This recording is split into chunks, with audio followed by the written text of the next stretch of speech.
What's up, NIO family? This is Rey-Jay back with another video. And in this one, I want to break down what's happening with NIO, Tesla, SPY, and the broader markets. I'm going to break down some big news that came out involving President Trump as he has new tariffs that are being imposed right now. And also what's happening with NIO as we're seeing some signs of a bounce. Just know that I am not a financial planner, so take nothing I'm saying as financial advice. And also, if you guys can, please check out my Moomoo link that's down below or sign up with my QR code that's right over here. If you sign up for Moomoo, deposit $100, you're going to get $20 of free Nvda stock.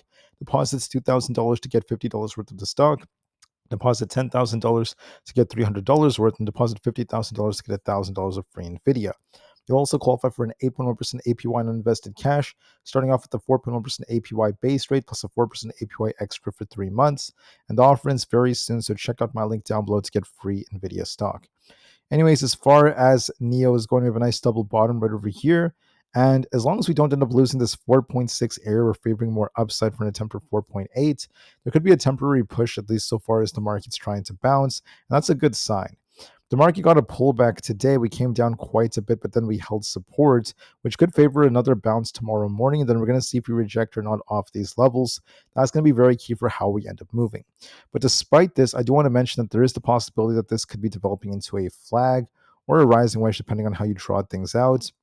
If we adjust this, right, this could even look like a potential flag that's forming. And if this is what the market's going to be doing, this tells me that we may see some temporary upside before potentially coming back down again.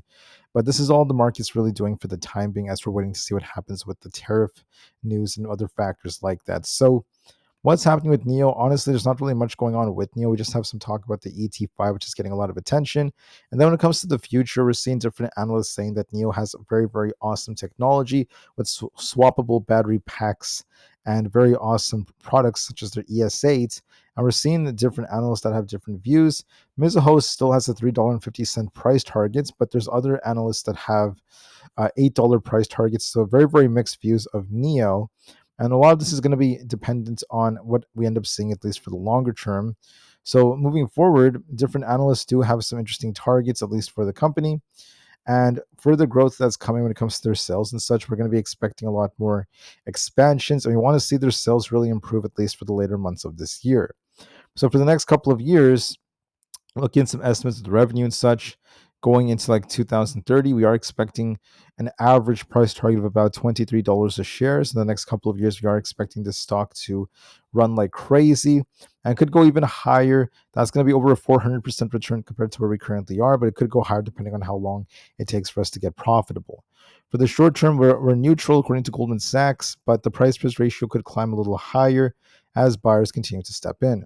Last but not least, when it comes to seasonality, keep in mind that Fridays are known for being green about 53% of the time. And that's what we're seeing, at least for now, so be very mindful of this. Last but not least, Friday, August 8th is going to be tomorrow. There's not really much data coming out. And then for earnings, it's all very, very quiet earnings. Nothing too serious for the rest of the week. Now, President Trump just imposed higher tariffs. We're seeing Canada with 35% tariffs. Mexico has an average rate of 25% with 50% on steel and aluminum, but that could be subjected to change depending on these other factors. So there's no guarantee that's going to be lasting forever. So keep that in mind. There's still negotiations that are coming. Brazil is looking for a 50% tariff. India is looking at 50%. China is currently at 30%, although negotiations continue. And the tariffs range from 15% to 30% on different countries. So we're going to see what this leads to, at least moving forward. But for now, this is what the tariff rates look like, and they've been imposed today. So that's some big news. There's no sign that President Trump is going to delay them. So that's very important. President Trump also mentioned that, once again, he is planning for a 100% tariff on computer chips. So we'll see what that leads to. There's been some talk about that. And then he's also been talking about how Apple wants to invest hundreds of billions into the US to start producing more. That's important news as Apple once again gets ready to make these large investments into the US.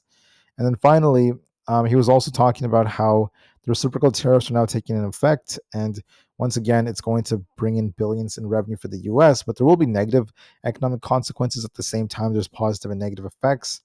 It will once again likely cause prices to go up if we do see a lot of these tariffs imposed. And the reason I'm still saying if they're going to be imposed is because you never know what's going to happen. This could also be a trade negotiation for more deals. So we'll see what happens as time goes on. With that being said, President Trump is also saying there's been a lot of progress with the deals involving Mexico and China, and there could be some more deals announced very soon.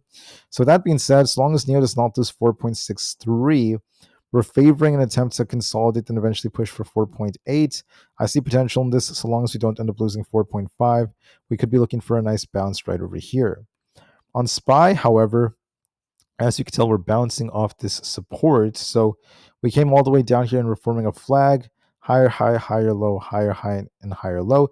If this low holds, we could be looking for a bounce one more time. And we're going to see if this eventually rejects back down to continue this flag, if we're about to see some kind of rejection or not. But for now, we're holding above 630. As long as that holds, there could be a temporary bounce. If we lose 630, this could be dumping a lot more. So we got this temporary rejection. And we're going to see if we bounce first to try to retest this high. There's going to be a big test tomorrow. Look for a small bounce for 635. As long as the QQQ does not lose 565, we're also favoring 572. We could be looking for a temporary push. And we'll see if we reject or not. Could this be a cup and handle accumulation? Are we about to push closer to all-time highs? We'll see about that. On the IWM, same thing. This resembles an inverse head and shoulders. Could be looking for 222 to 224, and we'll see if we go higher. On ES, we're also trying to bounce here. We're going to see if we could hold above 6360. If it does, we're looking for the 6400s as our potential target. NQ, so long as we don't lose 23,380, we're going to be favoring 23,600. Bitcoin's on an uptrend, so long as we don't lose 116,000, we're favoring basically 118,000 plus. For Tesla, we're looking more bullish so long as we don't lose 315. We're favoring consolidation and attempt for 325. So we could be looking for this to continue like this. It might test 325. We'll see if we reject or not. So give that some time. Nvidia is looking more bullish so long as we don't lose 179. We're going to be favoring basically 182.5 or above. It still has some potential to go higher. Apple's looking more bullish so long as we don't lose 218. We're looking for 222 as our potential target. Netflix is looking more bullish. If we break 1180, this could try to push back up to 1200. There is upside potential in this. AMD, so long as we don't lose 170, we could try to push back up for 175. Coinbase is above 300, so we're favoring 318. Amazon's trying to bounce here. As long as we hold 222, we're looking for an attempt for 225.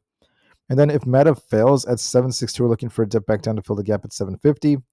Google's been dipping a bit. It might be retesting 195, and we'll see if we bounce. And then Microsoft also could be dipping towards 513, so give this the time it needs.